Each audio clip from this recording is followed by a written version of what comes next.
y a des milliers de jeux qui sortent chaque année, et parmi eux se dresse une certaine catégorie, les jeux Dragon Ball. Ils ne cessent d'hyper les foules, Dragon Ball Sparking Zero en est un exemple récent. Un des jeux les plus attendus de l'année, un roster de folie et des visuels époustouflants, Sparking Zero est l'équivalent du Dragon Ball Budokai Tenkaichi 4 que tout le monde attendait. Mais pour en arriver là, c'était pas si facile. Revenons ensemble sur l'ascendance de toute cette série de jeux légendaires qui n'a donc jamais fini de s'améliorer.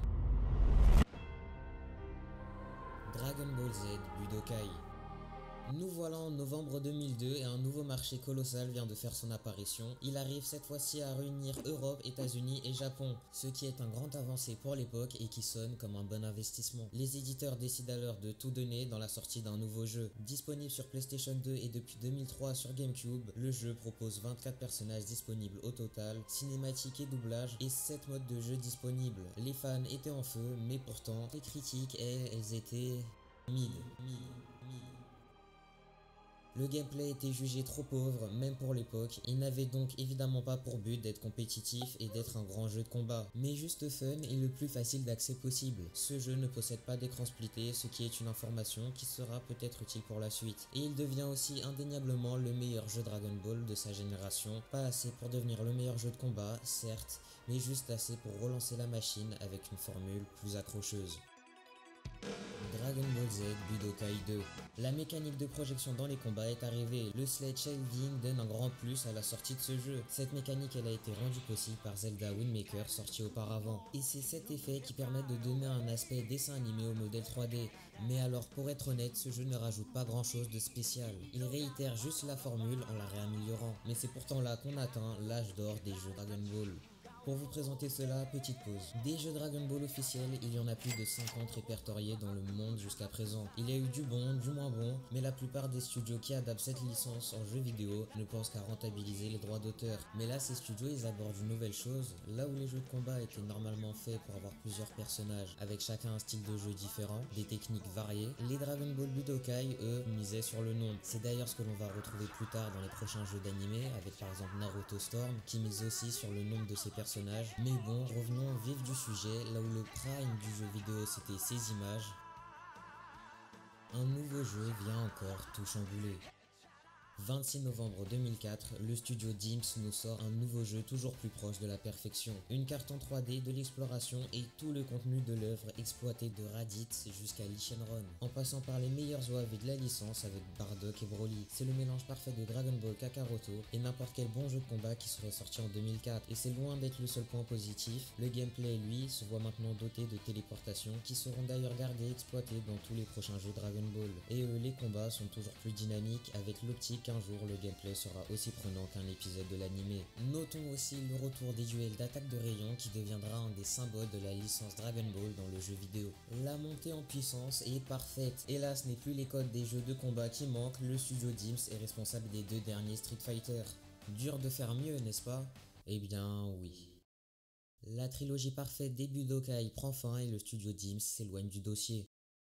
Europe, 21 octobre 2005. Ça y est, c'est fini, la trilogie prend fin, la boucle est bouclée, la série des jeux Budokai est parfaite et vient maintenant autour d'un nouveau jeu de faire son apparition pour bouleverser cette trilogie avec de nouveaux codes et des nombreux rajouts pour le meilleur et pour le pire. Un des points faibles de Budokai 3 est son mode de combat aérien. Nous l'avons bien compris et les développeurs aussi, quand ça vole dans tous les sens, la caméra et les combos font peine à voir. Que fut notre surprise à tous quand nous avons découvert que le nouveau jeu Dragon Ball Z Budokai Tenkaichi a basé une partie de son gameplay sur cette mécanique. Et oui, notons cette phrase de tout à l'heure, comme quoi les combats ne cessent de se rapprocher de l'anime. Et si vous regardez n'importe quel épisode de Dragon Ball de Raditz jusqu'à Lee Shenron, il y a des fortes chances pour que 90% des combats qui ont lieu entraînent des phases aériennes. C'est pourquoi le jeu va nous proposer des décors immenses et un système de combat dans les airs mieux réussi. Car oui, le pari risqué a été validé, les phases aériennes sont plus que prenantes. Le gameplay aussi et la distance entre les deux joueurs laissent plus part à la stratégie. C'est cette distance entre les personnages qui nous font apprécier la vitesse de certains coups. Le roster lui est composé de 50 personnages déclinables en 90 transformations disponibles, contre 44 personnages du côté de Budokai 3. L'environnement est détruisable, le gameplay nerveux, mais sans même laisser la place au spam, grâce à certaines subtilités de gameplay venant des développeurs. 27 octobre 2006, et cette fois on ne change pas une équipe qui gagne.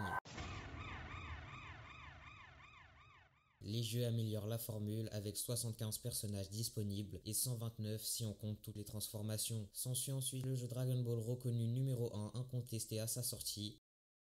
Sorti le 9 novembre 2007, le jeu débute sur une cinématique grandiose avec de très bons graphismes pour l'époque et toujours le fameux Broly contre Gogeta. Je veux bien sûr parler de Dragon Ball Z Budokai Tenkaichi 3. Les personnages des OAV tels que Janemba sont aussi présents. Quand on commence notre première partie sur Dragon Ball Z Budokai Tenkaichi 3, il y a toujours deux options qui s'offrent à nous. Soit on démarre directement le mode duel accompagné d'un J2, soit on fonce directement vers le mode histoire, qui lui ne perd pas de temps. Pas de création de personnages, le jeu t'emmène dans ce qu'il sait faire de mieux, un écran de sélection et des combats épiques. Ça peut peut-être en décevoir certains, mais sans même s'en rendre compte de fil en aiguille, tu te mets à redécouvrir toutes les scènes les plus marquantes de Dragon Ball. Rien qu'on affronte tous les Ozaru disponibles, on a aussi le droit de jouer tous les antagonistes sur toutes leurs formes et on peut aussi les affronter. Vient ensuite Fusion et Genki Dama, cela signifie la fin de DBZ, mais seulement la première partie du mode histoire. Les OAV Dragon Ball Z, GT en passant par le village pingouin, on a l'impression que tous les personnages y sont disponibles. Puis après ça, c'est l'heure du combat en mode duel.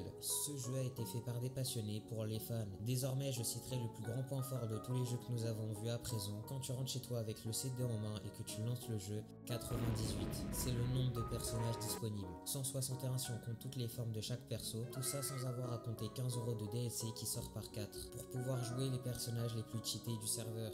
Et ça s'est perdu.